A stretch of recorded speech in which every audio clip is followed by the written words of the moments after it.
$55.000 ga 70 kvadrat.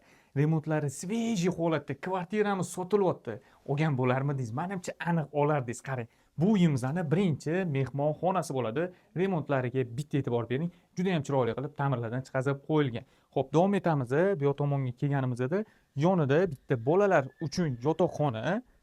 Ko'ryapsizmi? Bemalol bolalarga divanlarni, shkaflarni joylashtirsangiz bemalol sig'adi. Xo'p, bu tomonimizda umumiy yuvinish xonalari, hojatxona hamda yuvinish xonalari alohida qilingan va bu tomonimizda bo'lsa kattalar uchun yotoqxona. Endi bu yerda ozgina mebel texnikalar, kiyim-kechaklar ko'p bo'lgani uchun ozgina tiqilib qolishdi, srochniga sotilyapti hozir.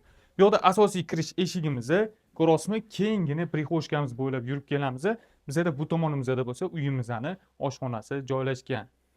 Kvartiramizda kelish shundoqqina Korzinkani ro'parasidagi 2 qavatli domimizning 2-qavatida joylashgan. Egalarning nomerini pastga yozib qoldiramiz. Lokatsiya Telegram kanalimizda.